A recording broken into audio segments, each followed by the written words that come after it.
dois m'en aller, il faut que je m'en aille, je dois partir, je dois m'en aller, il faut que je parte, je dois m'en aller, je dois partir, il faut que je m'en aille, je dois m'en aller, je dois partir, il faut que je m'en aille, je dois m'en aller.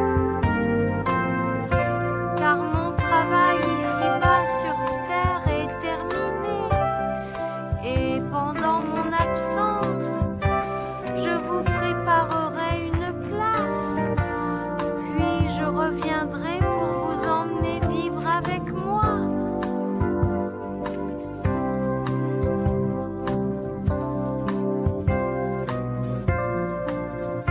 Pourquoi dois-tu nous quitter? Oh, le peuple pleurait, tandis que Jésus disait son dernier adieu.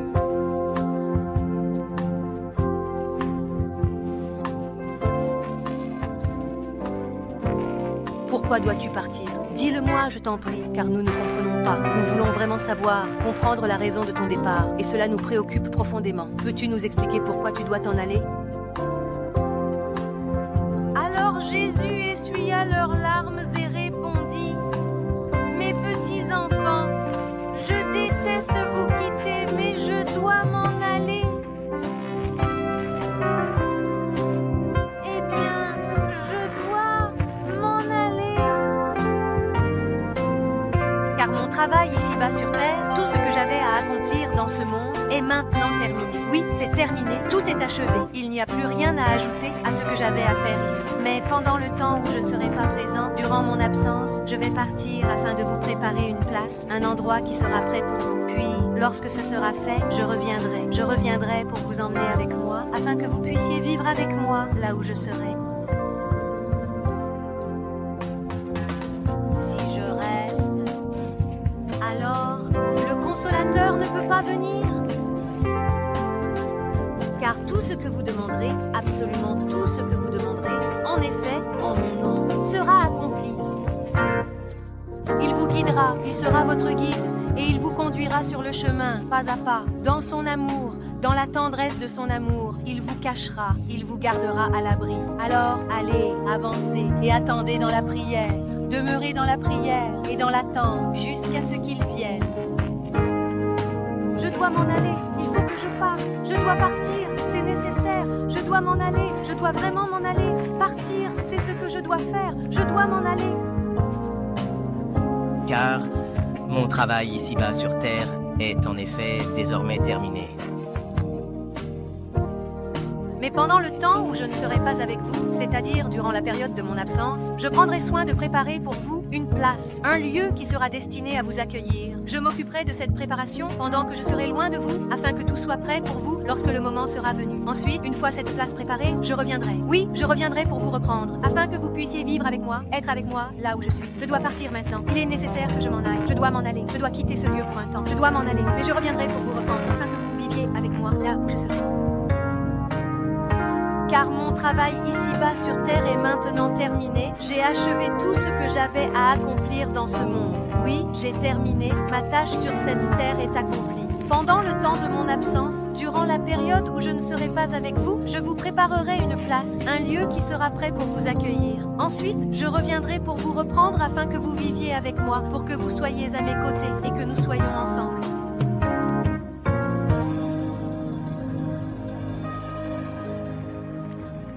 Est-ce que...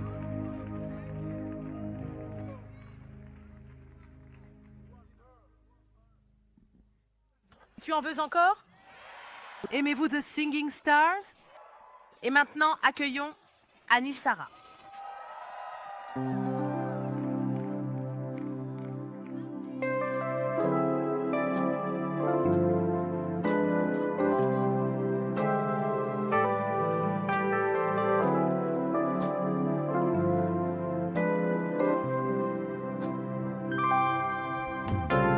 Approche-toi de moi, approche-toi, encore plus près de moi. Viens, n'hésite pas, avance doucement, plus près de moi. Je veux te guérir, oui, je veux te guérir, te voir sans ces doutes, sans ces peurs. Et je veux te toucher, simplement te toucher. Tous ces doutes et toutes ces peurs, tous ces doutes et toutes ces peurs qui sont là. Que tu as eu au fil des années. Je veux te guérir, dit le Seigneur. Approche-toi de moi. près de moi. Je veux te guérir. Oh, et je veux te toucher. Tous ces doutes et toutes ces peurs que tu as eues au fil des années, je veux te guérir. Oui, te guérir, dit le Seigneur. Tu as essayé si fort de te cacher toute la douleur que tu ressens à l'intérieur. Tu espères vraiment que personne ne voit à travers ton masque, mais au fond de toi, tu aimerais tellement que quelqu'un, quelque part, sache ce que tu ressens. Ce qui, en réalité, te fait vraiment souffrir au plus profond de toi-même. Mais tu as bien trop peur de les laisser te voir pleurer. Eh bien, il est temps de sécher tes larmes. Oh, aujourd'hui. Tu entendras le Père dire « Approche-toi de moi, approche-toi, un peu plus près, encore un peu plus près de moi, plus près de moi. Je veux te guérir, je veux te guérir. »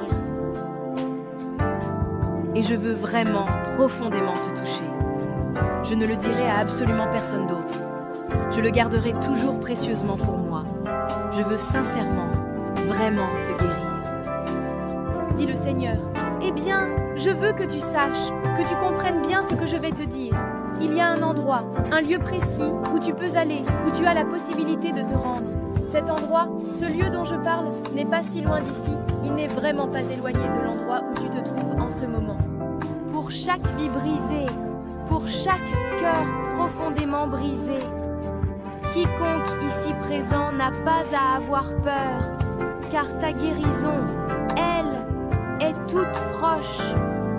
Oh, aujourd'hui, tu entendras le Père dire « Viens plus près de moi, un peu plus près de moi, plus près, je veux te guérir. » Oui, je le ferai, et je veux te toucher. Si tu viens à moi aujourd'hui, même pour un instant, j'essuierai doucement toutes tes larmes. Je veux vraiment te guérir, te consoler, dit le Seigneur. Oh, viens encore plus près de moi. Un peu plus près de moi. Je veux vraiment te guérir, s'il te plaît. Oui, je le ferai, et je veux te toucher. Tous ces doutes et toutes ces peurs, encore, que tu as eues au fil des années. Je veux te guérir. Je le dis, dit le Seigneur. Je veux te guérir, mon enfant, mon cher enfant, enfant précieux. Je veux te bénir, mon enfant. Oh, je veux te bénir. Tout arranger, s'il te plaît. Allez, laisse-moi t'aimer. Laisse-moi t'aimer. Laisse-moi te serrer dans mes bras. Oh, je veux te tenir contre moi. Viens. J'ai vraiment tant de bénédictions pour ta vie. Viens, laisse-moi te toucher. Je veux que tu te sentes bien. Je veux que tu te sentes bien. Viens, laisse-moi t'aimer. Oh, laisse-moi t'aimer. Laisse-moi te serrer dans mes bras. Oh, oui, oh. Je veux vraiment te guérir, tu sais. Vraiment, je le veux. C'est le Seigneur qui parle, c'est lui qui prononce ces paroles, et c'est de sa bouche que vient cette déclaration. Ainsi le Seigneur s'exprime. Père,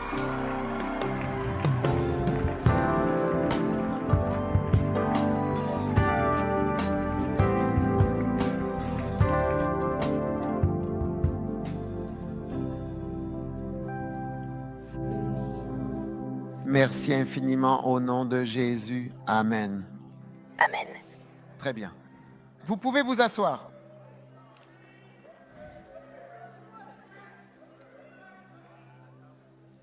Obligation. La première obligation est l'obligation d'aimer le Seigneur. La deuxième obligation est l'obligation d'un service raisonnable. Une troisième obligation est ton obligation de devenir un enseignant. Amen. Amen. Votre quatrième obligation est votre obligation de voyager dans le monde. Wow. Pour prêcher l'Évangile. Amen. Oui.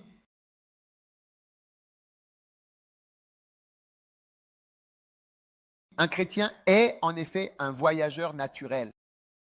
Amen. Amen.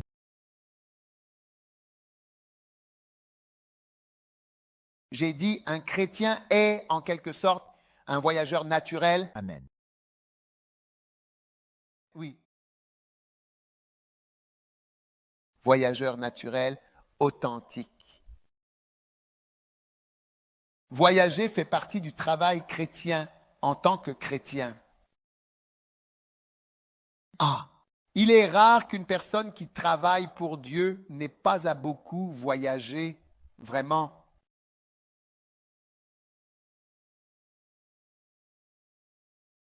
Oui.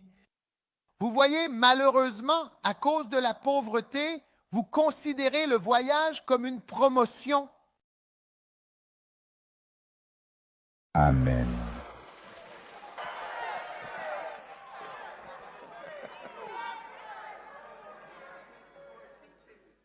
Oui, la pauvreté vous fait voir le voyage comme une promotion. Donc, si vous êtes un dirigeant dans une organisation ghanéenne, vous devez savoir que les Ghanéens qui y travaillent voient l'opportunité de voyager comme une sorte d'élévation spirituelle de la part du Seigneur. Eh. Dieu a agi. Mais- Voilà pourquoi je voyage. Amen. Partir. Oui, allons à l'étranger.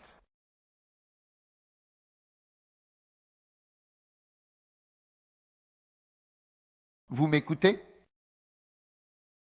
Et la pauvreté, cette condition difficile et persistante qui affecte la vie quotidienne de nombreuses personnes à voyager pour des raisons économiques. Amen. La plupart des Ghanéens, dans l'ensemble, et aussi notamment des Nigérians, Hé. voyagent pour des raisons économiques. C'est pourquoi vous les trouvez à Londres. Ils n'ont jamais vu Buckingham Palace. Ils n'ont jamais vu beaucoup des sites touristiques célèbres, ni même d'autres endroits connus parce qu'ils sont, à moins qu'ils n'aient un travail dans le parc là-bas. Je connais quelqu'un qui travaillait autrefois dans le parc à porter des chaises, mais vous ne les verriez vraiment pas faire cela. Ainsi, la pauvreté a en quelque sorte déformé la véritable signification du voyage. Voyager fait partie intégrante, c'est l'un des éléments essentiels du ministère. Oui, voyager. Il est rare que vous puissiez accomplir votre ministère sans voyager quelque part. Oui. Lorsque vous vous donnez au ministère et à Dieu, tout comme Jésus s'est donné lui-même, il a dit, « J'irai. Personne ne prend ma vie, je la donne de moi-même. » Ce n'est pas pour des raisons économiques ou quoi que ce soit d'autre, c'est moi-même qui me donne. Lorsque vous vous offrez véritablement à Dieu, il est très probable que vous découvrirez tôt ou tard le rôle du voyage et que vous réaliserez que vous êtes désormais censé voyager pour Dieu. Il est en général assez rare que vous puissiez accomplir votre ministère sans voyager, sans devoir vous déplacer. Oui, parfois, pour être formé dans le ministère, il faut voyager. Parfois, pour voir certaines choses, il faut voyager. J'ai commencé à voyager dans le ministère il y a des années, il y a très longtemps. Je voyageais de manière intentionnelle et consciente alors que personne ne m'avait invité. D'accord? Je suis allé fonder une église en Suisse. C'était la première fois que je voyageais pour le ministère. La première église que j'ai fondée était en Suisse, à Genève.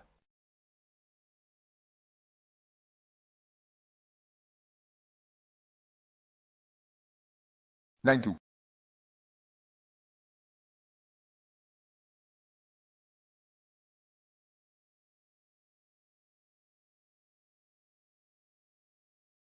Octobre.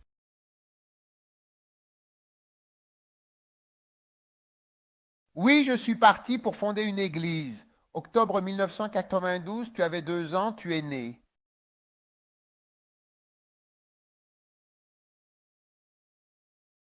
Il est rare de pouvoir accomplir son ministère sans voyager. Quand tu fais cela, tu te rends compte que voyager n'est pas aussi glamour que cela en a l'air du point de vue de la pauvreté, parce que ton point de vue dépend de ta perspective.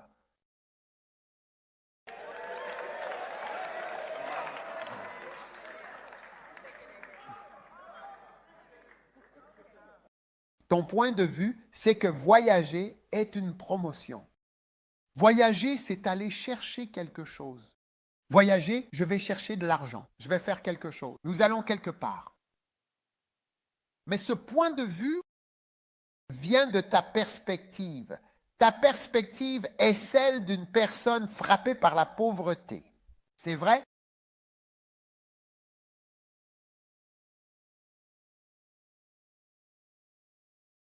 Tu te rendras compte quand tu n'auras plus rien à voir et plus rien à obtenir et que tout est là où tu restes. Tu verras que lorsque tu seras invité à voyager, tu n'iras pas. Un jour, j'ai commencé à voir les choses du point de vue d'un Américain riche. Oui. J'ai rencontré un riche pasteur américain. Un pasteur américain qui était riche. Je veux dire, quand je dis riche, ce n'est pas qu'il était si riche, mais ils sont aisés. Ils ont tout. Quand on les invite à voyager quelque part, c'est comme, eh bien non, vous savez, Dieu ne m'a pas appelé. Tu sais, à moins que le Seigneur ne me parle, tu sais, à moins que le Seigneur, tu sais, je suis désolé. Ils ne vont nulle part. Il n'y a rien. Il n'y a aucun avantage. Il n'y a aucune raison. Il n'y a aucun bénéfice. Oui. À moins que Dieu ne les envoie. Je te le dis. Mais pour ton point de vue, tu vois, c'était le point de vue de l'Americano. Mais du point de vue de l'homme de Béchem, de l'homme de Brikoum, de l'homme de KGB et aussi de l'homme d'Ogbomoshu et de l'homme de Bodrassi et Brikoussou aussi. Quand tu dis voyager à Hambourg, tu dis waouh! Le Seigneur lui-même s'est levé sur un char angélique et a ouvert un chemin là où il n'y en avait pas.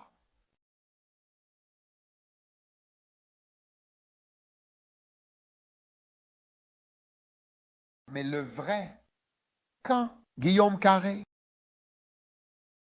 a dit qu'il vivait en Angleterre, il s'est marié, il avait 19 ans, sa femme avait 25 ans.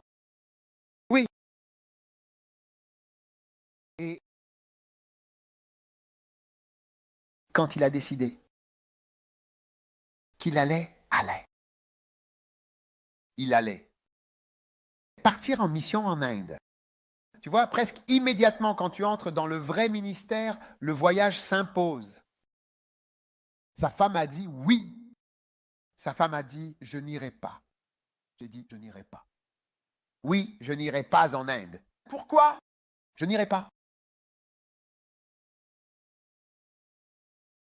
Oui, je n'irai pas. Parce que c'est ton point de vue. Tu vois, c'est ce qui te donne ton point de vue. Et de son point de vue, pourquoi devrais-je aller en Inde? Alors que je suis bien ici en Angleterre, je vais aller rencontrer des sauvages.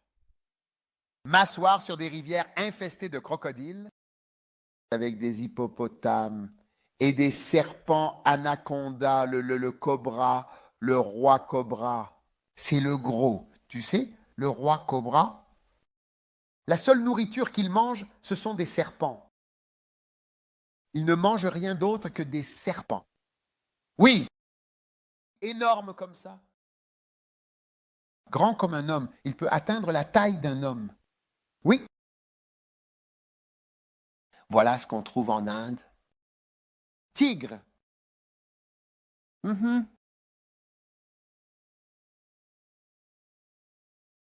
Hein? Non. Mais une fois que tu entres dans le ministère, tu commenceras à voyager.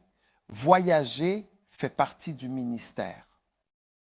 Voyager pour Dieu, c'est très différent de voyager pour les affaires, pour l'école ou pour obtenir quelque chose, mais voyager pour Dieu en particulier. Et il y a des risques dans le voyage que tu découvriras. Oh oui. Alors, mesdames et messieurs, quand j'ai commencé dans le ministère, presque dès le tout début, en 1992, en 1989, j'étais médecin. En 1990, j'ai terminé mon internat. En 1991, je suis entré à plein temps dans le ministère. Le 1er janvier, j'ai commencé. Après avoir dirigé l'Église pendant 1 an et quelques mois, j'ai décidé d'ouvrir une antenne en Europe. Oui, je ne savais pas ce que je faisais juste ce que vous savez, oui. Et j'ai commencé à aller en Suisse pour implanter une église. J'ai obtenu un permis de conduire, acheté une voiture, commencé à me déplacer, à aller chez les gens, à leur rendre visite, à les suivre, à louer des salles, à organiser des réunions de prière, des jeûnes de 21 jours en hiver.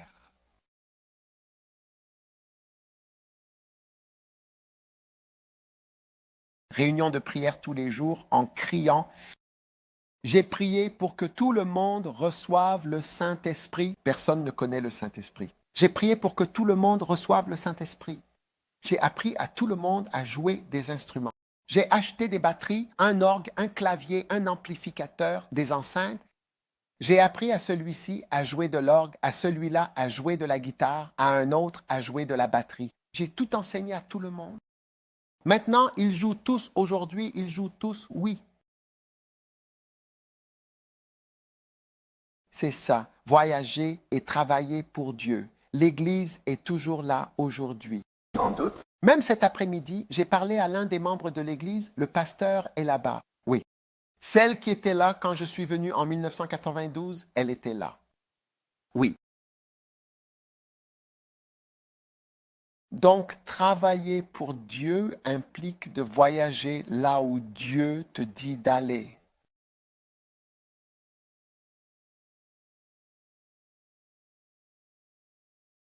Et quand je partais, j'ai laissé ma femme derrière moi, seule, à ce moment-là, à cette époque-là. Nous avions alors 2 petits-enfants dans une maison qui était encore inachevée. À mesure que les enfants grandissent et commencent à voir et comprendre que tu pars, ils demandent « Papa, où vas-tu » Quand je suis venu, j'ai dû repartir car l'église n'avait pas de pasteur. Je suis revenu puis reparti immédiatement. Aller-retour, aller-retour, aller-retour, aller-retour. Au début, cela semble merveilleux, mais il arrive un moment où tu comprends que les voyages sont plus importants que même toi. Toi, tu ne comprendras même pas ce que voyager. Tu verras que ce n'est pas comme tu l'imaginais. Oui, c'est ton point de vue vient de ta perspective. Et le point de vue d'un réfugié économique frappé par la pauvreté te fait voir ce voyage en quelque sorte comme une véritable promotion. Oui. M'écoutez-vous? Continuez, évêque.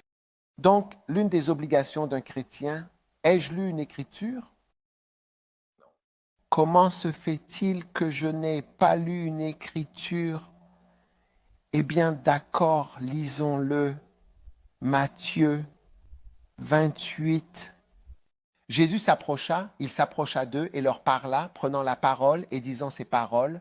Tout pouvoir m'a été donné dans le ciel, tout pouvoir m'a été accordé là-haut. Allez donc, allez donc. Amen.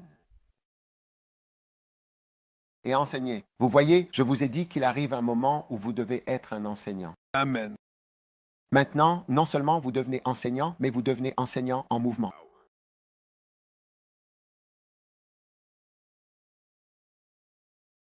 En mouvement?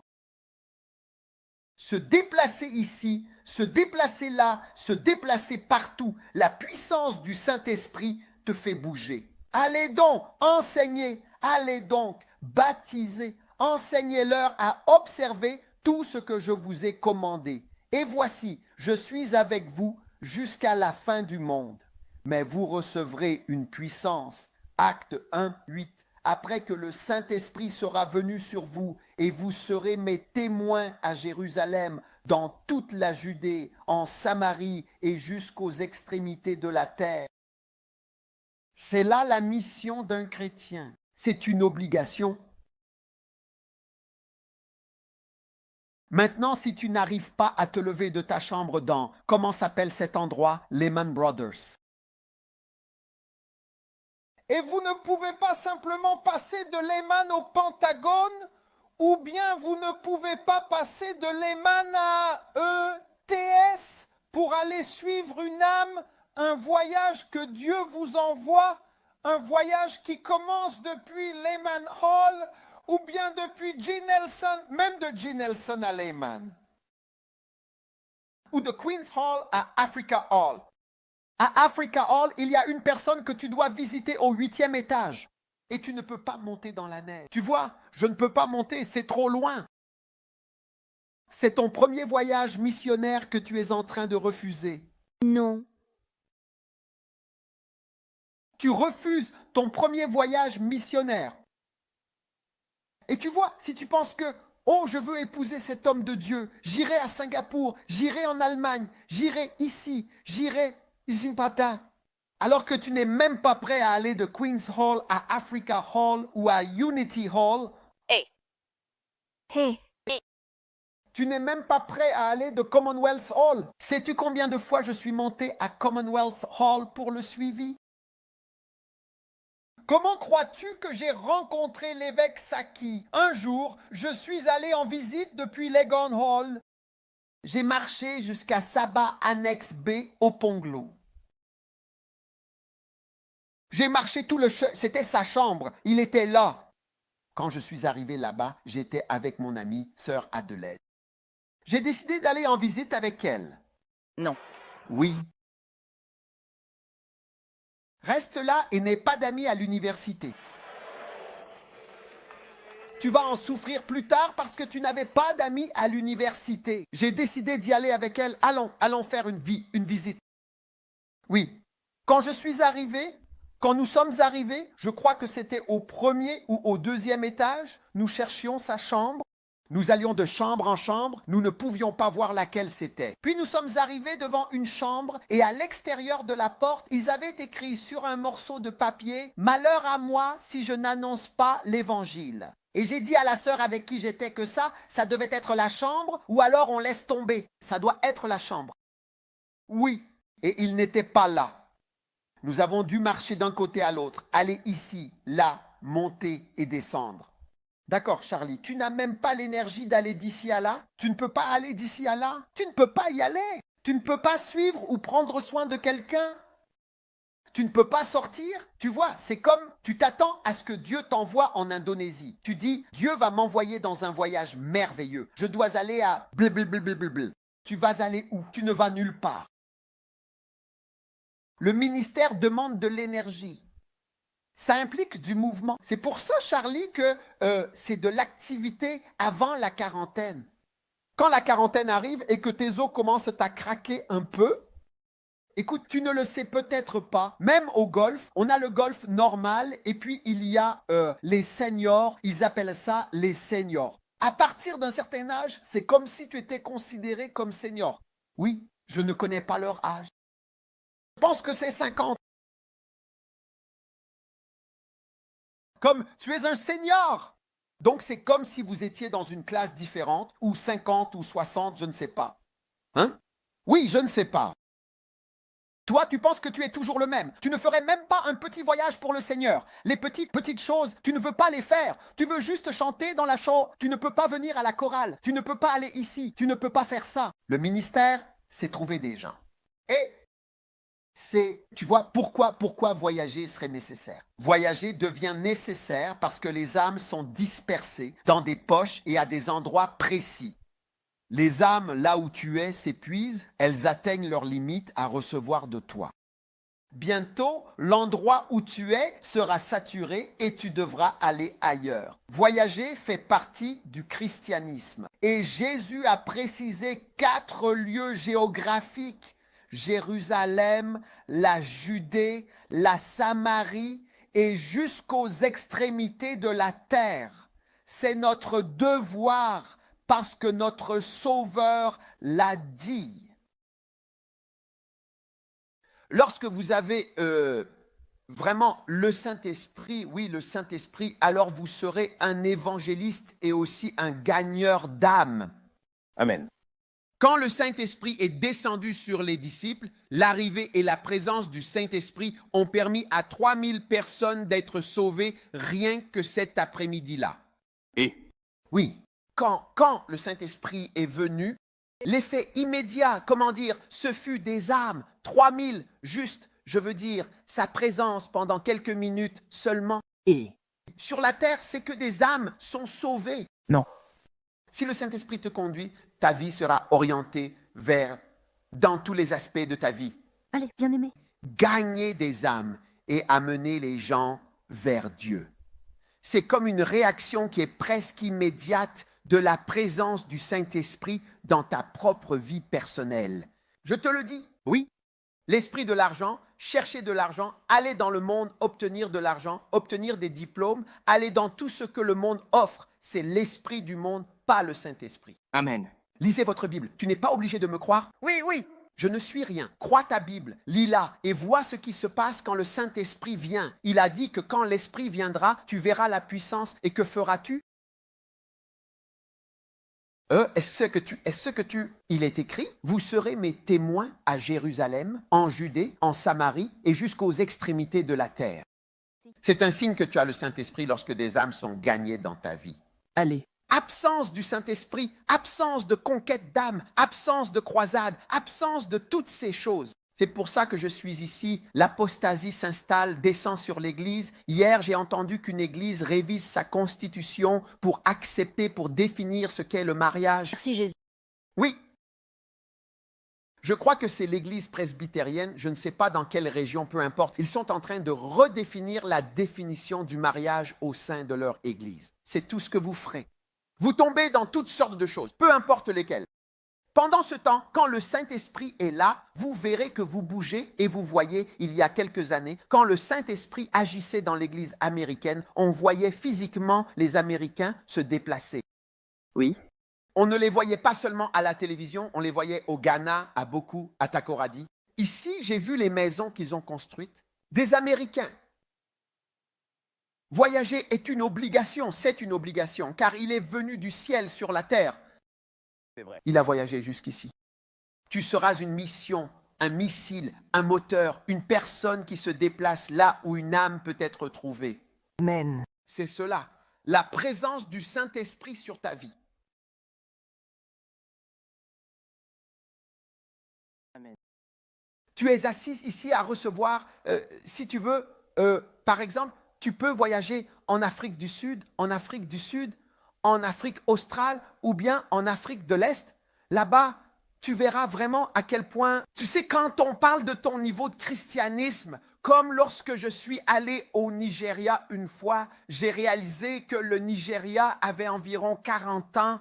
Pour moi, j'avais l'impression que le Ghana avait entre 20 et 40 ans d'avance sur le christianisme. Je ne sais pas comment c'est aujourd'hui, mais j'ai senti que le Nigeria avait environ 20 à 40 ans d'avance sur le Ghana. Oui, et ce niveau plus avancé, les églises plus avancées à bien des égards il y a quelques années, je suis sûr qu'elles sont toujours en avance. Quand tu vas en Afrique du Sud, l'Afrique du Sud en tant que pays et les pays d'Afrique australe, tu te rends véritablement compte, par exemple, qu'ils ont 40 ans de retard. Pas 40 ans d'avance, 40 ans de retard sur le Ghana. Oui. Tu ne le saurais pas. Tu as beaucoup à donner et beaucoup de choses que tu possèdes sans le savoir. Tu vois, quand tu visites un pays, tu ne comprendras pas vraiment, mais si tu y restes, si tu t'assois là-bas, tu comprendras de quoi je parle, de quoi nous parlons. Il y a beaucoup en toi, mais la paresse et les excuses nous feront dire non, non, non, non, non, non, non. Pendant ce temps, quand il s'agit de faire des choses, sais-tu que tous les Ghanéens qui sont à l'étranger, en Chine, à Dubaï, à Abu Dhabi, ici, là-bas, les Ghanéens, l'un des groupes de personnes qui voyagent le plus, les Ghanéens, les Nigérians, nous sommes les plus grands missiles du monde. Ghanéens, Nigérians, quoi? On nous trouve partout, mais pas comme missionnaires pour l'Église. Non. Comme des missionnaires de survie. Amen. À la recherche d'argent, à la recherche de survie, à la recherche d'un emploi. Merci Jésus. Oui, partout dans le monde, dans chaque coin du globe, en train de bouger, de se déplacer, de changer de place, de bouger encore et encore, sans cesse, sans interruption, toujours en mouvement. Les pragmatiques, c'est ici que commence, à cet endroit précis, votre tamisage. Vous voyez, Jésus a dit à Pierre, Satan a décidé de te passer au crible comme le blé. Sapin. Le mot tamiser signifie sounéazo. Il a décidé de te faire un sounazo. Oui. Alors, que signifie être sunéazoé? Être sunéazoé signifie être tamisé, ce qui veut dire, selon le dictionnaire, être examiné de près. Oui. Donc, après avoir été formé, vous devenez examiné de près et puis, lorsque le tamisage a lieu, les choses qui ne sont pas correctes ou de la bonne taille ne passent pas à travers le tamis. Elles ne passent pas à travers le filtre. Donc, beaucoup d'entre nous, vous voyez, seront pris. Venez et vous serez mis dans un tamis comme celui-ci et secoué. Si votre tempérament n'est pas bon, vous verrez qu'il restera au-dessus. Ça n'est pas passé à travers. Si votre vie sexuelle n'est pas correcte, cela restera au-dessus. Si votre vie de mensonge, d'honnêteté, vous voyez que quand on vous a tamisé comme ça, votre vie éducative n'est pas bonne, vous le voyez. Tant de choses vont être... Elles ne sont pas passées à travers. Donc, ce qui se passe sur le champ de mission, c'est que lorsque vous partez, vous voyez, vous demandez, il y a un certain tamisage. Puis tu commences à voir que, tu vois maintenant, la pornographie dont il parlait, elle ressort maintenant. Encore une fois, c'est comme un problème principal.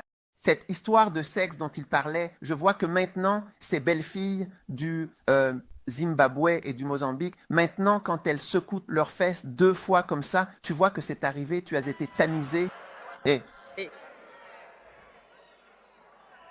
Oui. Où ton anus a été manipulé et tu rencontres une autre personne. Amen. Qui s'intéresse aussi aux anus. Amen. Wow. Et il te dit, frère, non. Ils ont un signe qu'ils feront. Ils se reconnaissent entre eux. Non. Ils se reconnaissent entre eux. Ils feront un signe. Avant que tu ne t'en rendes compte, tu es là. En train de trier. Et pour certains d'entre nous, cela s'est manifesté par le fait que tu n'es pas prêt à passer de Lagon Hall à Commonwealth Hall. Oui, tu n'es pas prêt. La paresse. C'est pourquoi tu vois que maintenant, sur le terrain de mission, la plupart du temps, ce sont les colériques qui réussissent. Quand tu envoies un colérique, il réussit. La plupart des gars qui réussissent, ils sont soit colériques sanguins, soit colériques mélancoliques. Ce sont ces gars-là qui réussissent. Le flegmatique, tu vois que c'est... Il commence à échouer dès le premier jour, la plupart du temps, parce que le gars n'est pas prêt à bouger. Tout comme il n'était pas prêt à bouger, là, à Accra. Allez. Exactement quand tu étais à Liman, tu n'étais pas prêt à passer d'ici à là. C'est vrai. D'ici à là, tu ne peux pas bouger. Non. Oui. Tu n'es pas prêt à bouger, à te déplacer. Waouh. Wow. Donc voyager, se déplacer, cela fait vraiment partie du christianisme, de l'énergie. C'est pourquoi tu dois choisir le ministère et choisir de travailler pour Dieu, pas comme une personne à la retraite, mais bien comme la personne la plus jeune possible. Wow. Comme le comte Zinzendorf. À l'âge de 12 ans, il avait formé une société secrète des enfants l'ordre des bons enfants. Oui? Est-ce que tu m'écoutes? Non. Assieds-toi.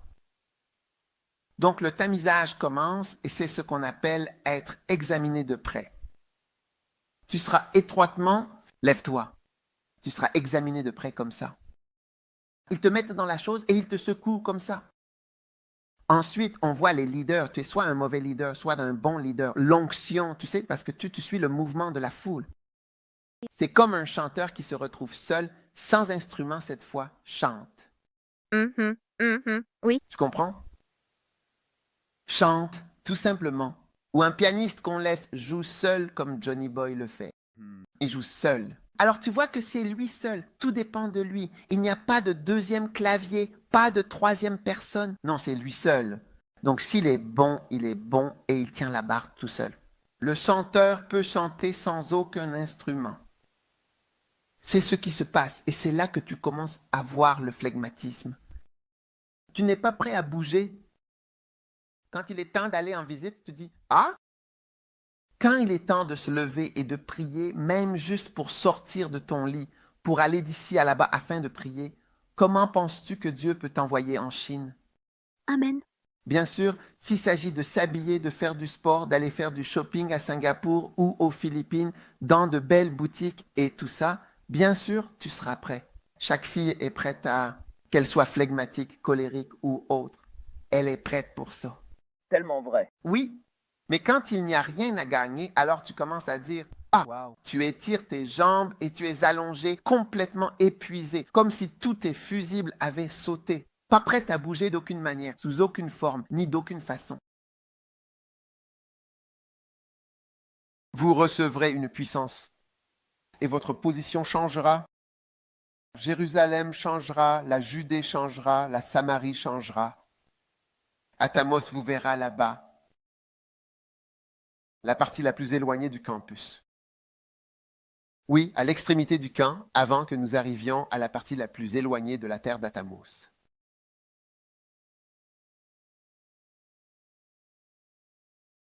C'est vrai, allez-y, asseyez-vous tranquillement. Alors, amis et frères, vous devez absolument bien comprendre que, en effet, le christianisme implique le mouvement. Oui, je devrais l'envoyer au King Temple. Le pasteur du King Temple est diplômé de l'USD. Ouais, il est diplômé de l'USD. Et tu ne peux pas y aller, tu ne peux absolument pas y aller. C'est pourquoi le monde se tourne vers d'autres religions. C'est cette arrogance du oui. Oui, tant que tu es ici, attends-toi à être envoyé n'importe où. Ce n'est pas que je ne t'aime pas, c'est justement parce que je t'aime que je t'envoie. Oui, j'espère que j'aurai l'occasion de vous envoyer tous pour aller travailler pour Dieu. J'espère en avoir l'occasion, même si je voudrais que vous restiez avec moi. Oui, vous croyez que je ne veux pas de vous ici. Si vous partez, partez seul.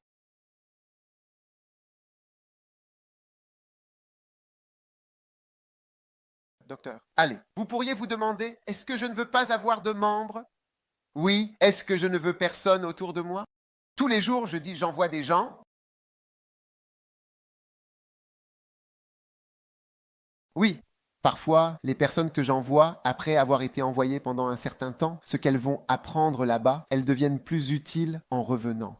Oui, après avoir accompli leur mission. Parfois, ils l'accomplissent tout simplement. Parfois, quand ils disent « oui, je pars », ils commencent à partir, alors ils deviennent utiles. Parce que votre attitude a changé en étant prêt à partir. Oui, vous devez être prêt à partir, prêt à travailler pour Dieu et prêt à voyager. Oui.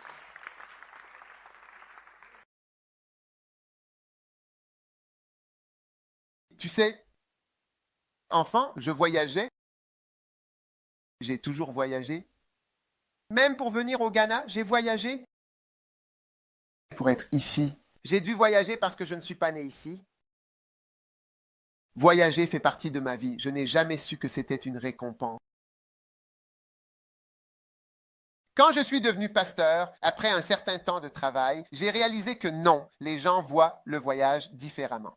Il le voit comme si tu es béni, la porte est ouverte.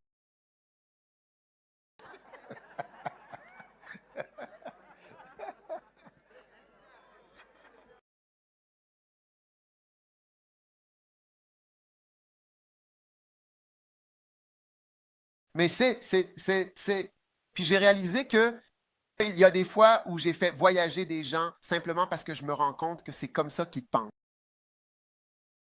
Oui, je sais vraiment que c'est la façon de penser de la personne. Comme si elle ne voyage pas, elle n'est pas bénie. C'est bon, voyage. Alors que moi, je vois le voyage comme du travail. Oui, je suis censé voyager la semaine prochaine. Je préférerais ne pas voyager. Oui, je préférerais ne pas voyager. Je préfère rester à la maison. Oui, oui. Je préférerais rester à la maison quand même. Oui, j'ai dit à Ida un jour, à un moment où nous parlions tranquillement, que je voyageais, il a dit, tu verras, tu seras triste. Tu vas pleurer. Je veux rentrer à la maison.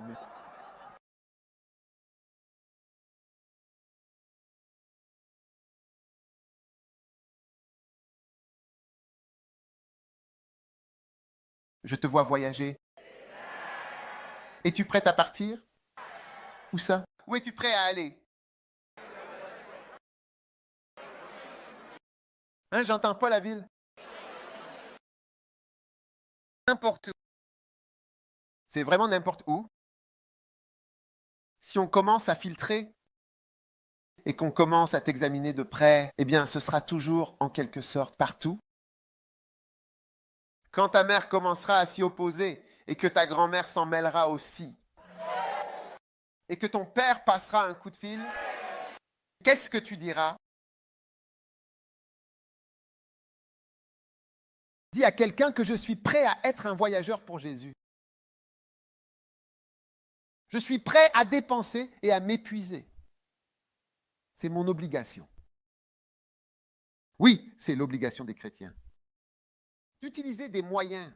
Et l'un de ces moyens, c'est de voyager. C'est là. Oui, c'est pour ça que j'envoie toujours des gens. L'Église doit t'envoyer, sinon elle disparaîtra. J'organise un camp la semaine prochaine ou dans l'une de ces semaines. Et le thème du camp, c'est l'Église doit t'envoyer, sinon elle disparaîtra. Oui. L'Église doit envoyer, sinon elle disparaîtra. Envoyer ou finir? Oui. L'Église doit envoyer, sinon elle disparaîtra. Demandez pour moi. J'aimerais que le Saint-Esprit soit associé à moi. Combien aimerait que le Saint-Esprit soit associé à ce que vous faites? Et le Saint-Esprit associé à moi, c'est le gain des âmes. Recevez le Saint-Esprit et commencez à bouger, à avancer. Déplace-toi vers Jérusalem. Où est ta Jérusalem? Ta Jérusalem, c'est ton campus, ta résidence. Va vers la Jérusalem, va sur le campus. Qu'il n'y ait aucune chambre, aucun hall, aucun endroit que tu ne connaisses pas. Oui. Même Londres. Beaucoup d'endroits que je connais à Londres, c'est parce que je suivais des âmes. C'est comme ça que je connais ces lieux. Je connais les endroits. Quand tu mentionnes un endroit, je me souviens y être allé pour suivre des personnes là-bas. Oui, il y a des endroits quand tu mentionnes le nom de l'endroit. Oh, j'ai parcouru tous ces endroits, cherchant des gens de maison en maison, de porte en porte, suivant des plans et des adresses, prenant le métro, dépensant mon temps et mon argent pour trouver des personnes. Oui. C'est pourquoi je t'encourage à travailler pour Dieu. Quand tu es jeune, frais, que tes os sont pleins d'énergie, naturellement, tu débordes simplement de vie. Oui. Bénédiction?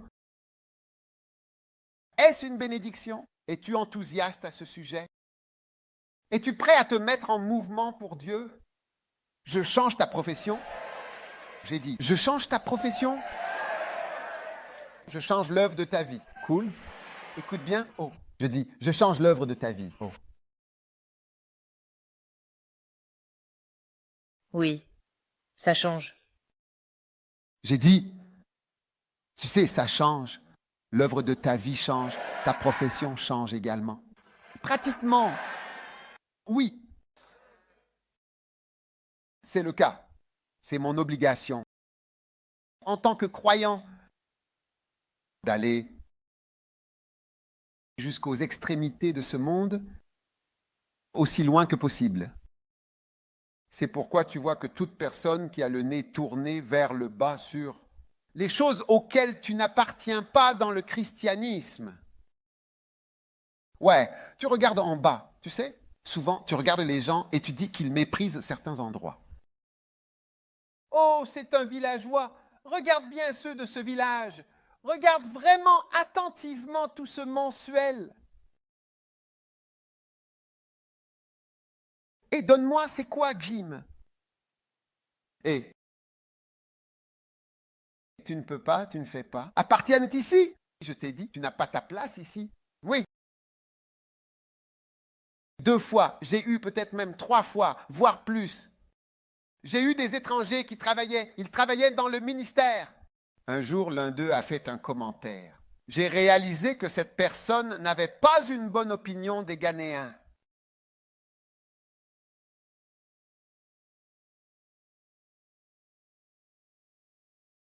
Quand la personne a dit que j'ai pris une décision immédiate. Il est temps pour toi de partir. Quelques jours plus tard à peine, il y a eu une réunion.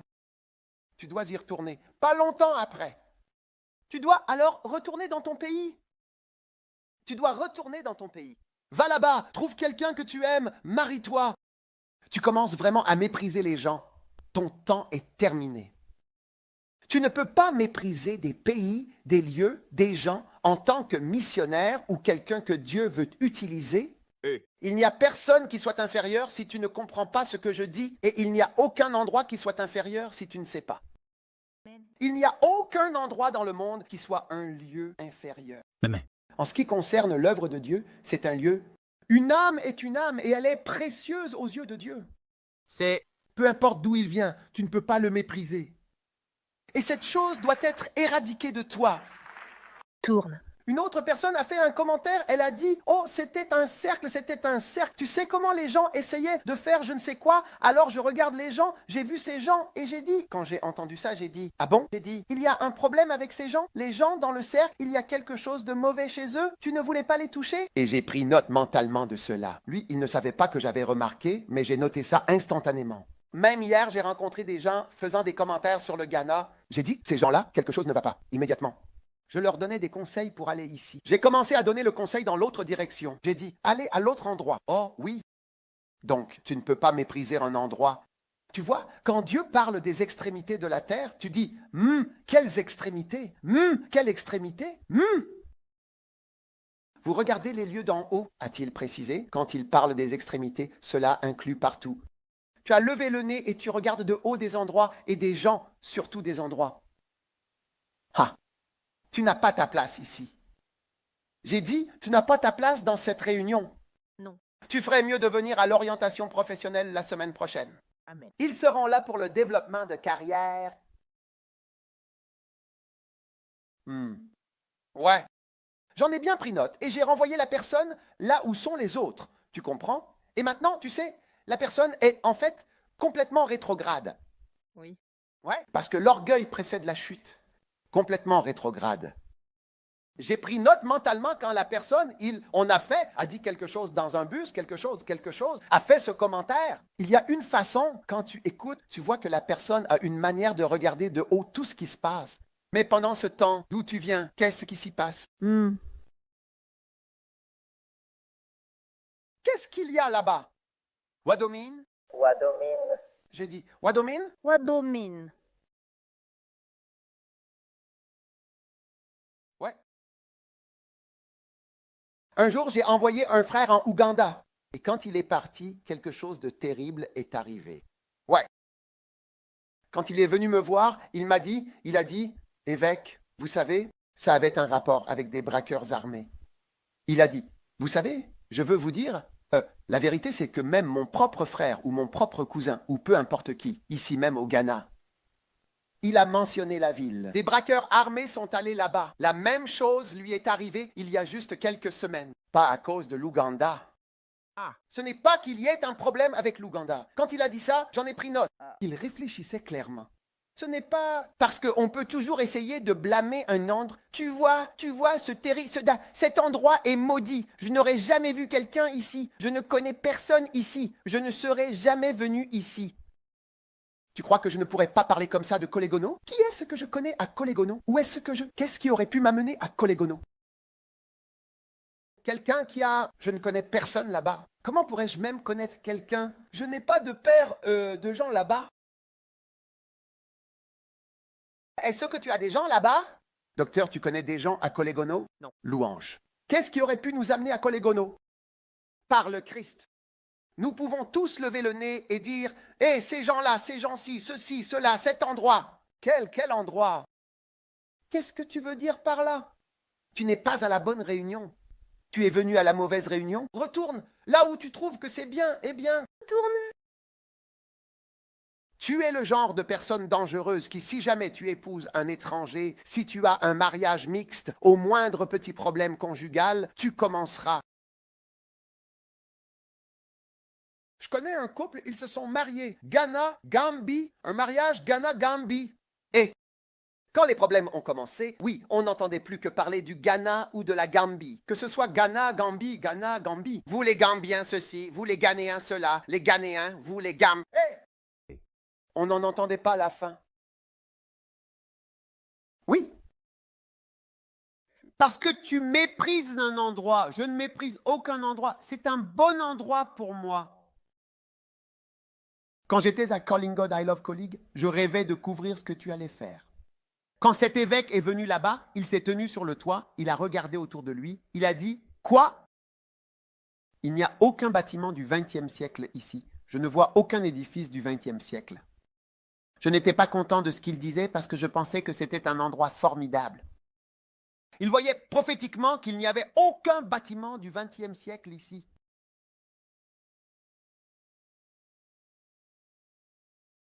Il a dit que demain, il viendra nous rendre visite.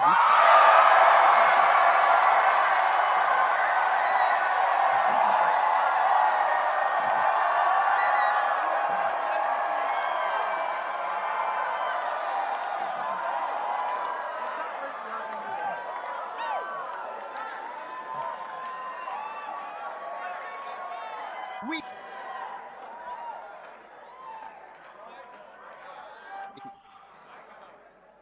Écoute. As-tu remarqué que ce sont les endroits que tu méprises qui sont repris par d'autres religions? Pendant que tu lèves fièrement le nez, d'autres disent « Oh, ça nous va, on les aime bien » et ils les ont tous pris. Tu n'as pas ta place dans cette réunion. Je te le dis, si tu méprises des endroits, je veux que tu partes. Je dis, je veux que tu partes et que tu rejoignes une autre réunion. Tu peux venir à une autre réunion de groupe. Ne reste pas dans ce groupe. Si tu méprises une ville, un pays, un groupe, tu n'es pas dans le bon groupe. Je te le dis, pas ici, à cet endroit, ça ne marche pas. Si tu es envoyé, va jusqu'aux extrémités. Dans cette partie-là, tu lèves le nez. Quand nous avons acheté l'église de Colegono pour la première fois, il n'y avait pas de toit ni rien. J'ai emmené une sœur, une membre de l'église. Je l'ai emmenée à Colegono. Il n'y avait pas de toit, pas de toilette. Tout était là. Quand je l'ai amenée là-bas, je pensais que ses yeux étaient brillants, avec une vision comme la mienne. Quand elle a vu, elle a dit, c'est ici l'endroit. À cette époque, elle faisait partie des personnes les plus haut placées, travaillant dans l'une des plus grandes banques. Quand elle a vu l'endroit,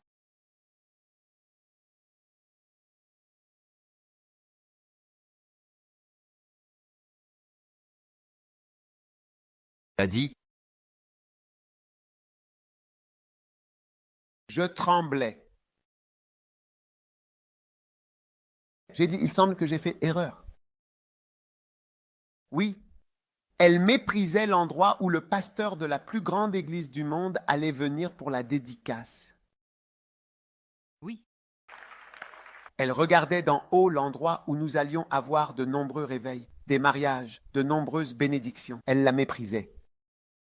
Oui. Des missionnaires devaient être envoyés depuis cet endroit. Grand programme, réveil, école biblique et tant d'autres allaient naître alors qu'elle regardait. C'est parce que tu regardes avec de mauvais yeux quand Dieu dit Samarie.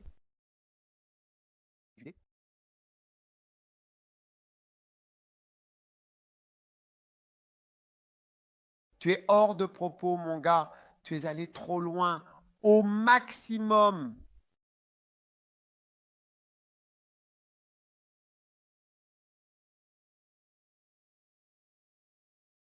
Ceux qui ont été, même dans ma vie et mon ministère, une bénédiction pour moi. Est-ce que ce sont des gens riches? Quels riches? Montre-moi. Un seul? Une personne riche. Tu peux m'en montrer une? Une personne riche? Montre-moi une seule personne. Juste une. Si tu peux en trouver une, ce sont les gens ordinaires, les enfants, toi et les autres.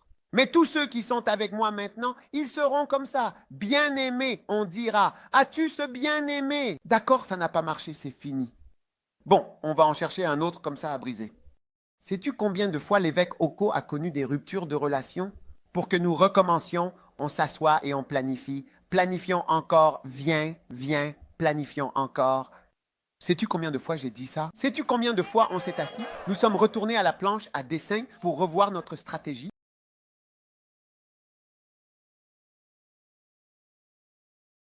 Les personnes qui sont une bénédiction. Ce sont des gens ordinaires qui n'ont rien. Tu n'as même pas de bien-aimé. Tu es assis pour replanifier. Quels riches, ce sont les gens ordinaires. Oui. Alors tu méprises le trésor? Tu méprises le trésor et l'endroit qui est un trésor? Vous avez commis une grave erreur. Vous avez commis une grave erreur en regardant de haut et vous dites l'Amérique, waouh, oh, Silla, Sierra Leone, waouh. Ebola, ça, ceci, peu importe. Attendez et restez ici pour voir. Vous allez attraper quelque chose ou une autre chose va vous mordre, une autre maladie. Vous venez, avant de vous en rendre compte, vous dites, même ceux qui sont dans la zone Ebola, il ne leur arrive rien. Je pensais que j'étais en sécurité au Ghana. Je pensais que j'étais en sécurité ici sans savoir qu'autre chose arrivait.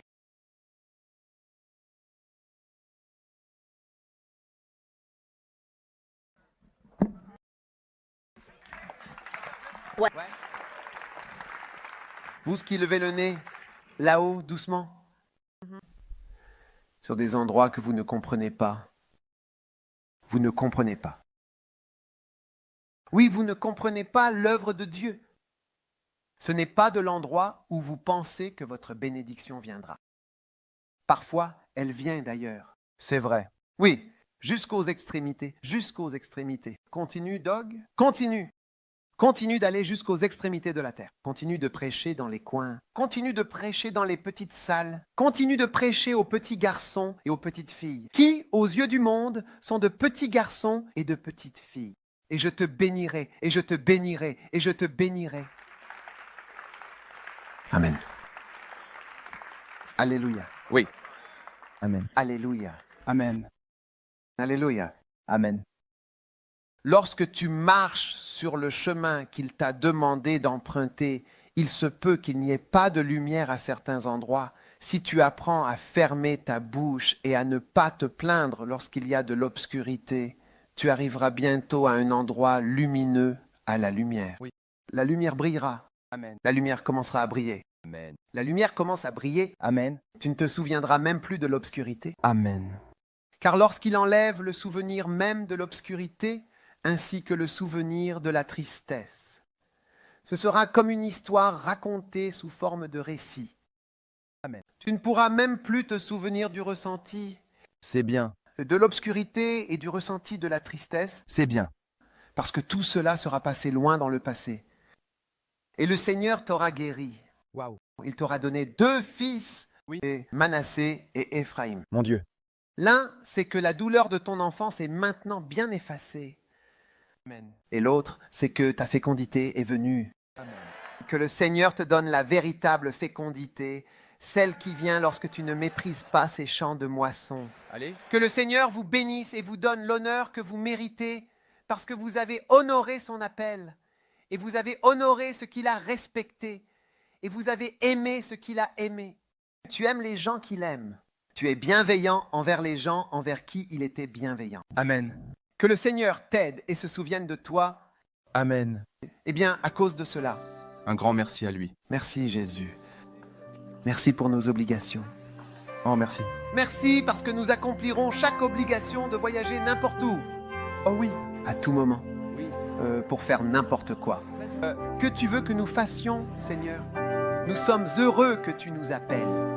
C'est un rendez-vous pour bouger. C'est un rendez-vous pour partir.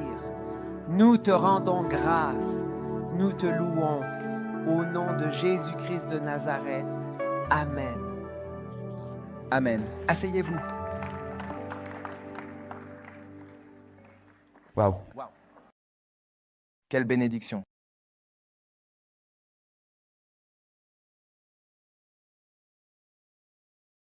Es-tu prêt, vraiment prêt à être envoyé? Vraiment?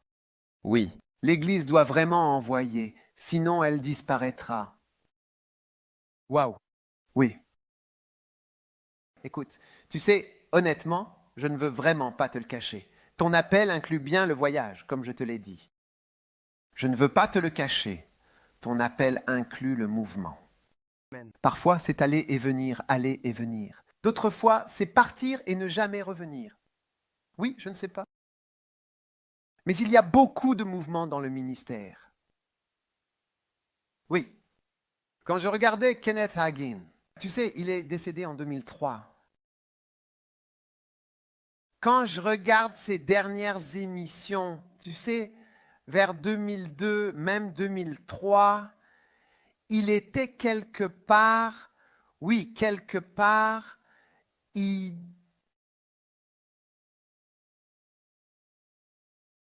dans différentes villes et cités d'Amérique, en prêchant notamment. Oui. Tout comme il l'était quand il avait une vingtaine d'années. Oui. C'est ça le ministère. Es-tu prêt pour ça? Waouh!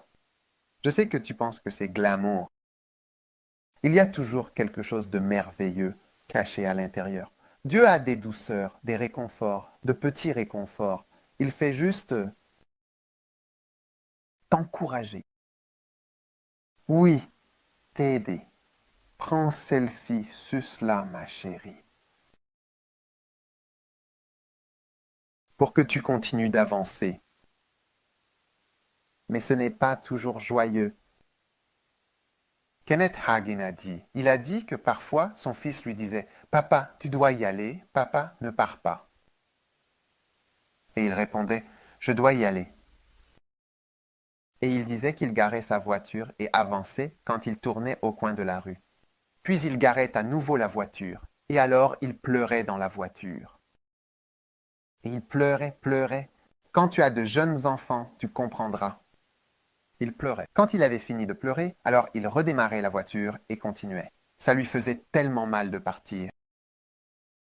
Oui, un jour sa femme lui a dit « Tu sais, je veux un mari ordinaire. Je ne veux pas d'un mari qui voyage. » Alors, elle a vraiment commencé à mettre la pression. « Fais bien attention, vraiment, à ta femme. De peur qu'elle ne redirige ton appel, ta vocation. » Mais un jour, sa femme disait « J'en ai assez et je veux qu'il soit là. » Il prêchait, il s'est effondré. Il est tombé, puis ils se sont précipités sur lui. C'était comme si son cœur s'arrêtait. Et alors qu'ils essayaient de le ranimer, la femme se tenait là et elle a dit qu'elle avait entendu la voix de Dieu. Dieu a dit « Je peux l'emmener quelque part, il ne reviendra jamais. Préfères-tu qu'il parte et revienne, ou qu'il parte et ne revienne jamais ?» Elle a choisi qu'il parte et revienne. Qu'il vienne et revienne. Elle dit « Seigneur, je choisis d'aller et de venir. Une fois. Je choisis qu'il parte et revienne. Une fois, oui. On va gérer ça comme ça, Seigneur. Nous allons gérer ça comme ça, Seigneur. » Il s'est levé et c'était la fin de cela. Wow. Oui, il s'est levé. Sa femme allait. Oui. Sa femme a écrit un livre. La femme de Kenneth Hagin n'a écrit qu'un seul livre. Il s'appelle « Sa grâce est ». Sa grâce est plus grande ou sa grâce? C'est rien n'est plus grand que sa grâce. Quelque chose n'est pas plus grand que sa grâce. Sa grâce est plus grande que quelque chose. Oui.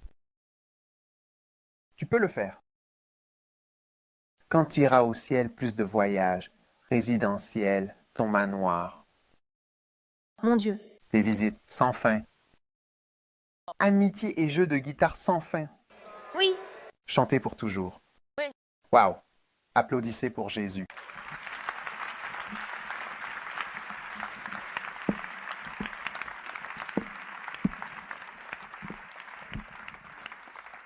Alléluia. Êtes-vous vraiment excité? Excité. Êtes-vous prêt à suivre les obligations d'un chrétien? Oui. À voyager? Oui. C'est notre obligation. Et je vous le dis, vous pensez que Dougie Watt Mills va sauver quelqu'un? Non.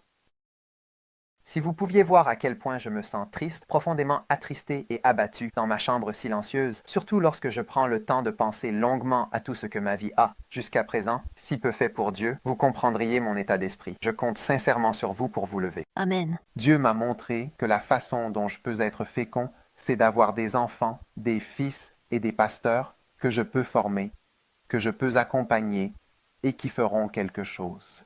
Mais ce n'est même pas moi-même, ce sont les personnes qui sont formées. C'est ainsi que je peux être fécond. Oui. Eux aussi feront de grandes choses. Amen. Amen. N'est-ce pas fantastique? Amen. Levez-vous et remerciez Dieu pour ce soir.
Asseyez-vous.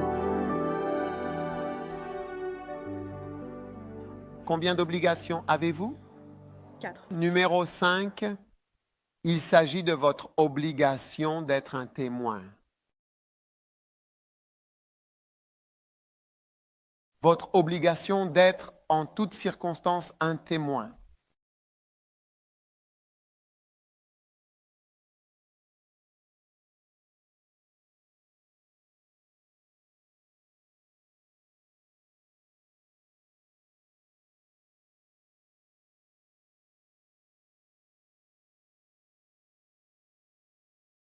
Amen. Wow. Wow. Maintenant, votre obligation d'être un témoin. Qu'est-ce que cela signifie vraiment d'être un témoin? Hmm. Hmm.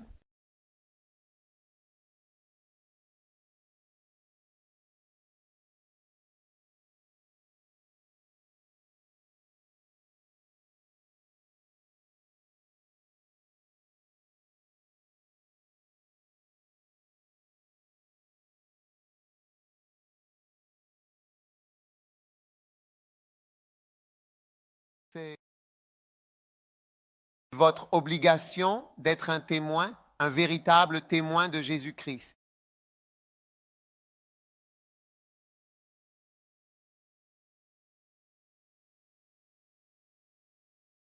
Aujourd'hui, il y a beaucoup de choses pseudo-chrétiennes qui sont prêchées dans l'Église, mais c'est notre obligation de parler de Jésus-Christ.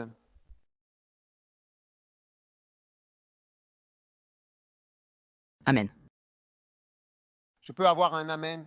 Amen. Vous recevrez une puissance lorsque le Saint-Esprit viendra sur vous et vous serez mes témoins. Être mes témoins, c'est un peu de l'anglais ancien, mais ce que cela veut vraiment dire, c'est comme vous serez un témoin de moi, de ce que vous voyez. D'accord?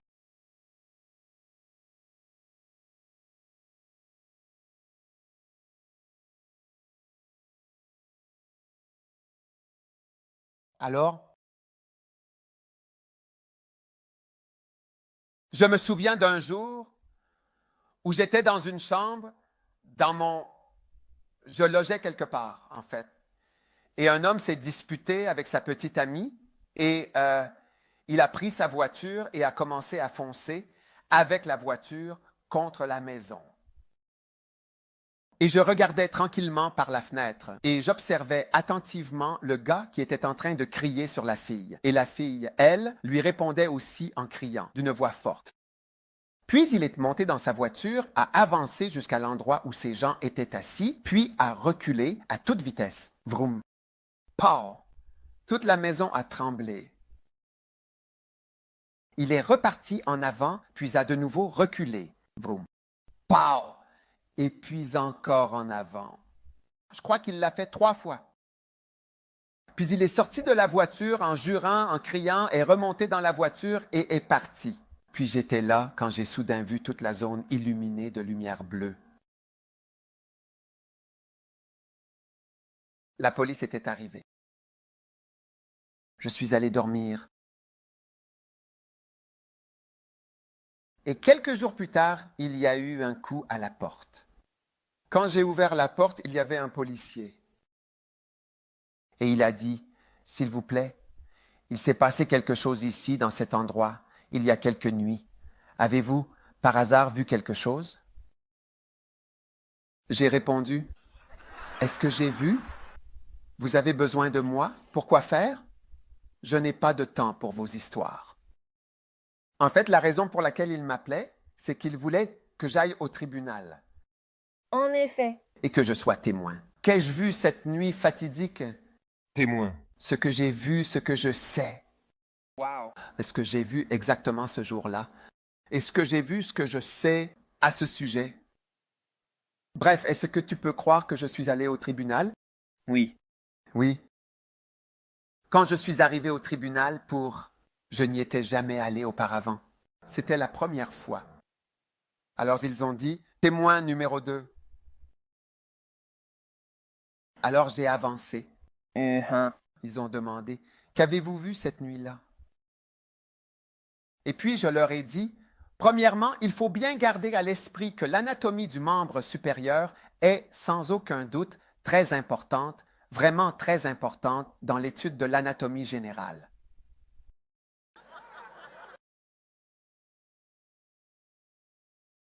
Non, non, ce n'est pas ce que je leur ai dit.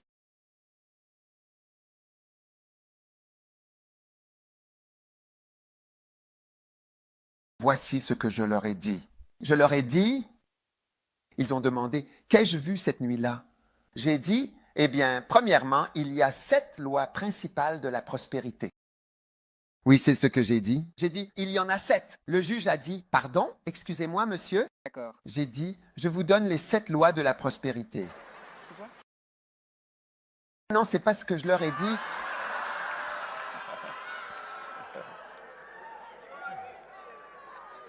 Non, non. Je vais vous dire ce que je leur ai dit. Je vais vous dire ce... Je leur ai dit, écoutez, votre, je ne savais pas comment dire, alors j'ai mélangé votre excellence ou votre honneur ou peu importe. Je ne savais pas comment dire. Votre excellence, peu importe.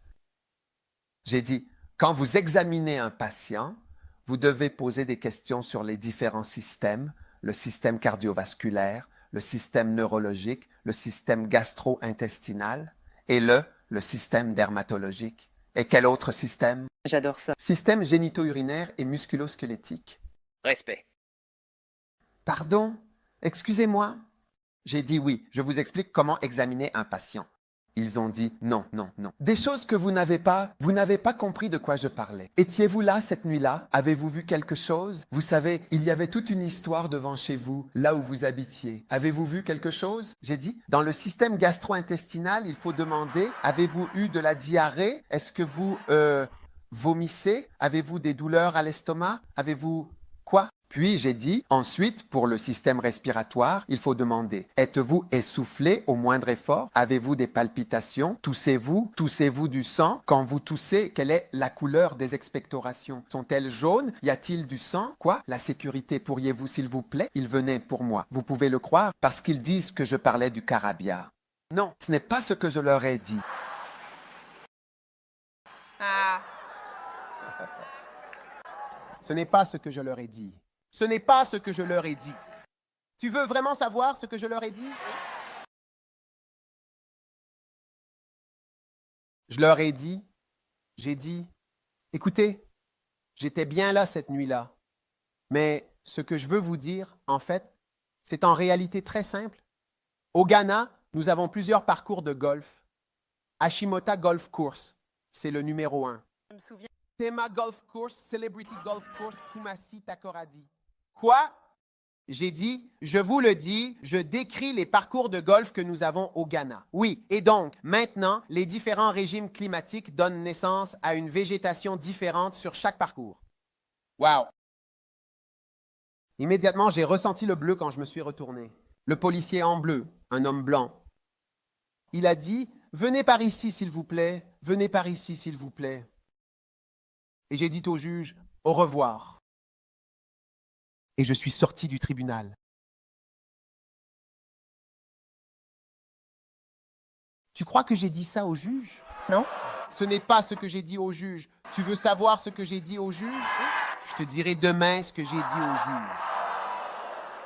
Mais tu vois, je veux que tu saches que j'étais obligé de dire ce que je savais de cette nuit-là, de partager les détails de ce que je savais.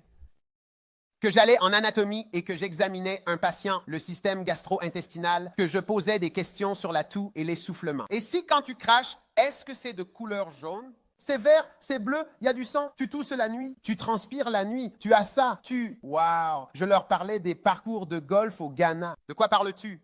De quoi tu parles? Quand tu vas dans les églises aujourd'hui, tu les entends parler.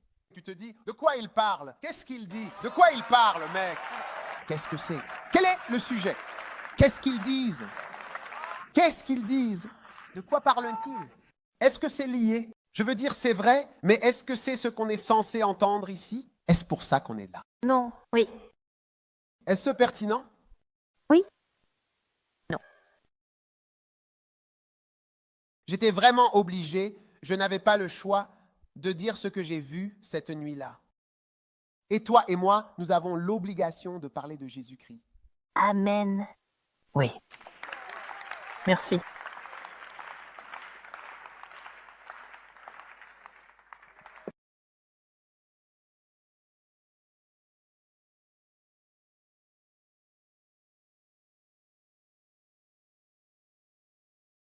Tu comprends? Oui, bien. Tu veux vraiment savoir ce que je lui ai dit cette nuit-là? Je te le dirai demain. Et demain, je vais te présenter 96 aspects différents de ton obligation de dire ce que tu sais, toi, sur Jésus-Christ. 96? Wow. 96. Oui. C'est pour ça qu'il faut commencer ça dès le matin. Oui. Si tu as vu, si tu sais, il y a 85 choses différentes. Ou peut-être 100, mais au moins pour ce soir, c'est 96. Je vais te dire chacune d'elles. Je te laisserai noter chacune d'elles. Wow. Oui.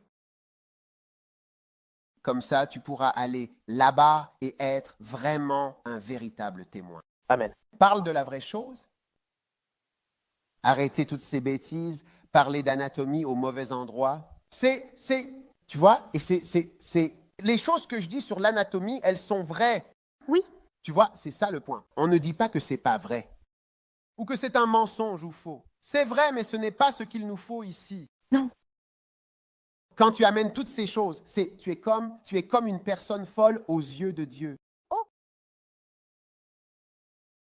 Tu te souviens du frère? Est-ce que c'est David, celui qui était bouddhiste? Non, agent coiffre. Kwabena, ouais. Lève-toi. Je ne suis pas Kwabena. Kwabena, lève-toi. Il était bouddhiste, mais c'est une personne dont le témoignage devrait te faire frissonner parce qu'il a dit « Je suis venu à l'église pour donner ma vie à Jésus ». Quand il prêchait, je me disais « Dépêche-toi, dépêche-toi d'arriver au moment où tu me donneras la chance de donner ma vie. » C'est pour ça que je suis là. Supposons que ce jour-là, j'ai décidé de parler des sensations neurologiques que nous voulons tester sur un patient. Supposons que ce jour-là, nous ayons décidé de vérifier le système cardiovasculaire et de passer en revue les symptômes de l'insuffisance cardiaque. Sentez-vous votre cœur battre? Ressentez-vous des palpitations? Avez-vous de l'essoufflement au moindre effort? Quand vous vous allongez, ressentez-vous cela? Quand vous vous asseyez, comment vous sentez-vous? Entendez-vous un sifflement? Ceci, cela et encore ceci et cela. C'est très important pour le système cardiovasculaire et respiratoire. Et donc, nous voulons conclure aujourd'hui sur ces deux systèmes. La semaine prochaine, nous aborderons les systèmes neurologiques et musculosquelettiques. Différents. Vous vous demandez de quoi nous prêchons.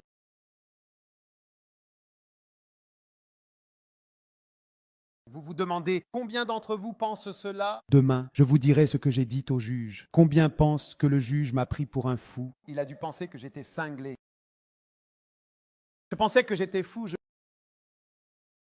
me souviens toujours de ce jour. Jack Knuckle.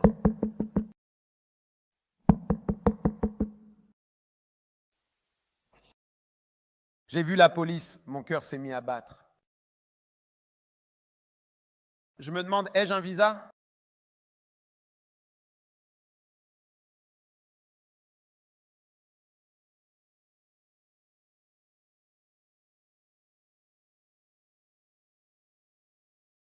J'ai compris que tout ce qu'il voulait de moi, c'était que je sois témoin. Oui. Parler de ce que je sais, parler des détails et le décrire aux gens et leur permettre de voir et même d'imaginer à partir de ce que je sais. J'ai vu, alors ils comprendront vraiment et ils verront vraiment tout, comment cela s'est réellement passé. C'est moi qui l'ai vu. Je suis le seul à l'avoir vu. Cette nuit-là, j'étais éveillé parce que je priais. Il était passé minuit, 1h du matin, 2h du matin. Je priais et je regardais par la fenêtre. J'ai tout vu. Je suis la meilleure personne pour en parler. Je vais te dire ce que je leur ai dit demain. Tu veux savoir ce que je leur ai dit? Ouah! Levez-vous.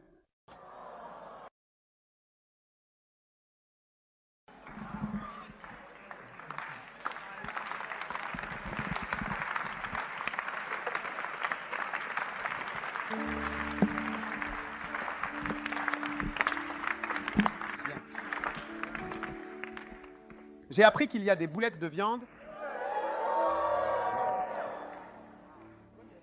Quoi d'autre ce soir? Des spaghettis. Waouh! Certains d'entre vous ne savent pas ce que sont les spaghettis. Parce que ta chair n'a pas été formée aux spaghettis. Mais ce soir, ta chair va être formée à quelque chose de nouveau. Un jour, tu seras quelque part, tu diras, donne-moi des spaghettis.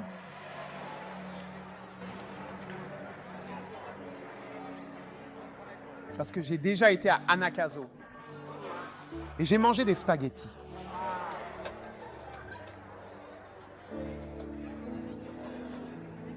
Levez les mains. Rendez gloire à Dieu, Père, nous te rendons grâce. Nous te louons. Nous te donnons la gloire Jusqu'au bout de la terre. Alors, jusqu'aux extrémités de la terre, jusqu'aux confins du monde, pour toi seul, toi et toi seul, tu es le Fils de Dieu, et le monde entier verra, le monde entier contemplera, le monde entier observera que tu es Dieu, tu es Dieu, tu es Dieu, oui, tu es Dieu, et c'est toi, toi qui es Dieu, tu es Dieu, tu es Dieu, tu es Dieu. Jésus, je crois en toi de tout mon cœur, vraiment, et j'irai jusqu'aux extrémités de la terre, jusqu'aux extrémités de la terre, pour toi seul, oui, pour toi seul, tu es vraiment, véritablement le Fils de Dieu. Le monde entier verra que tu es Dieu, que tu es vraiment Dieu. Tu es Dieu, oui, Jésus, je crois en toi, et j'irai, oui, j'irai jusqu'aux extrémités de la terre, jusqu'aux extrémités de la terre, pour toi, Jésus, j'irai jusqu'au bout, jusqu'aux extrémités de la terre, pour toi. Oui, seul tu es le Fils de Dieu. Et le monde entier verra que tu es Dieu, oui, oh, Jésus, je crois en toi, j'irai jusqu'aux extrémités de la terre.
Jusqu'au bout.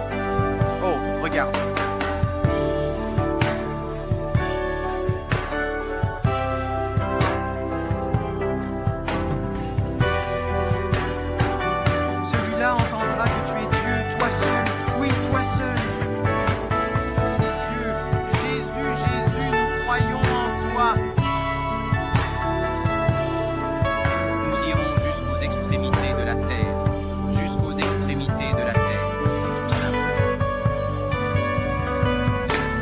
amour infaillible, pur et sincère, qui envahit lentement, tendrement, mon cœur.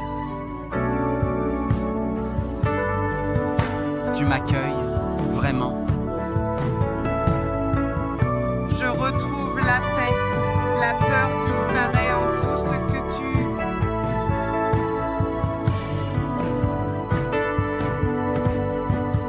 Fais, et je donnerai le monde entier, vraiment tout, pour raconter l'histoire, ton histoire à toi. Sache que tu m'as appelé, Seigneur. Sais-tu que tu m'as en réalité appelé? Allez, on y va. Je me suis perdu pour de bon dans ta promesse, et je ne la cacherai pas. Je ne me cacherai pas. Seigneur, Jésus, je crois en toi, je le ferai. Jusqu'à la fin de l'année. Jusqu'à la fin de l'année. Car toi seul es le Fils de Dieu, et nous verrons tout ce que tu es. Dieu, oui. Jésus, je crois vraiment en toi de tout mon cœur. J'irai jusqu'aux extrémités de la terre, vraiment jusqu'aux extrémités de la terre pour toi. Et Seigneur, je suis un fils de Dieu, et le monde entier verra que tu es Dieu. Oui, le monde entier verra et saura que tu es Dieu. Tu es Dieu, tu es Dieu. Jésus, je crois en toi, je crois en toi. J'irai jusqu'à la terre, j'irai jusqu'à la terre, j'irai jusqu'à la terre, j'irai jusqu'à la terre. Pour toi. Seigneur, je suis un fils de Dieu. Oh, le monde verra que tu es Dieu. Tu es Dieu, amour infidèle, toujours infidèle. L'amour, lui, est indéfectible. Il ne faillit jamais, il demeure. Alors, dépasse-le maintenant, va au-delà. Ton immense amour envahit mon cœur. Jésus. Tu le prends, simplement. Retrouve la paix en toi, la paix à nouveau qui t'apaise. La peur s'efface lentement, disparaissant peu à peu, révélant tout ce que tu es. Je donnerai tout un monde, vraiment tout un monde, pour raconter cette histoire. Je sais que tu tombes, je sais que tu tombes, vraiment. Combien savent qu'il t'a appelé? Je me suis perdu, vraiment perdu, pour de bon, à jamais, dans ta promesse. Je ne le cacherai pas. Je ne le cacherai pas, non. Je ne le cacherai pas. Je ne le cacherai pas, non. Je ne le cacherai pas du tout. Ouais, je le dis, oui, je le dis vraiment. Jésus, je crois en toi, oui, je crois en toi. J'irai jusqu'aux extrémités de la terre, jusqu'au bout du monde. J'irai jusqu'aux extrémités de la terre. Pour toi. Seigneur, je t'aime tellement. Tu es Dieu, oui, Jésus, tu l'es en vérité. Tu es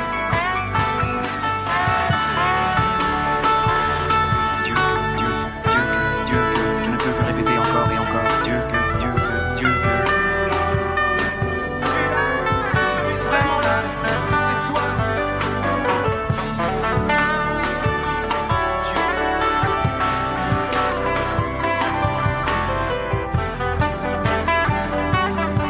Tu es l'or, vraiment l'or. Un amour sans fin qui envahit tendrement, doucement, profondément et délicatement mon cœur. Tu m'accueilles bien. Je retrouve la paix à nouveau. La peur s'efface. Tout ce que tu es, tout simplement, en douceur.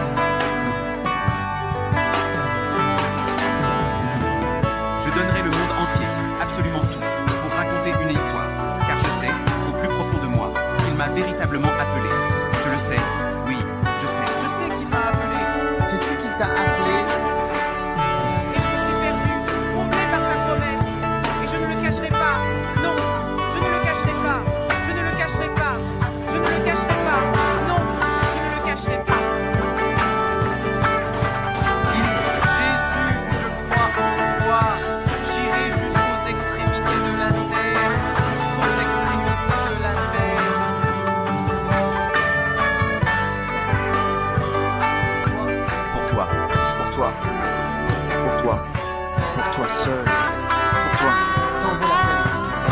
Ça en vaut la peine quand c'est pour toi. Quand c'est pour toi, Seigneur, c'est ce qui compte. C'est ce qui compte. Quand c'est toi, Seigneur, je crois en toi. J'irai jusqu'aux extrémités de la terre, jusqu'aux extrémités de la terre, jusqu'aux points les plus lointains et éloignés de la planète, pour toi.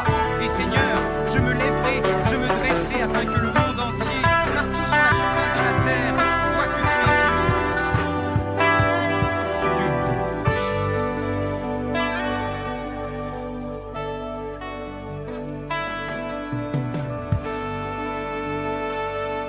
Et Dieu. Oh oui.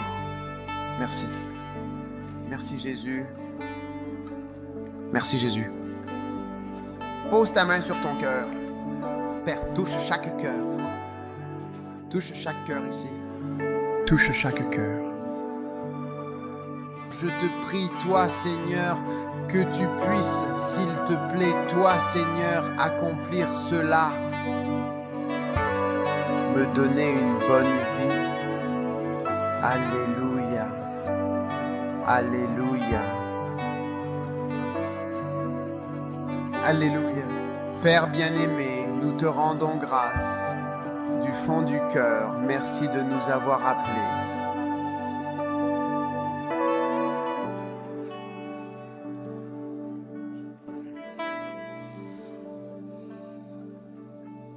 Merci de vous avoir envoyé. Merci pour les obligations. Nous sommes obligés d'être raisonnables. Nous sommes obligés d'y aller.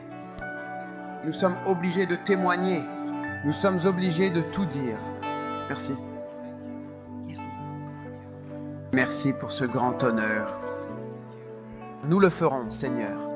Nous te louons. Nous te rendons gloire. Au nom de Jésus, Amen.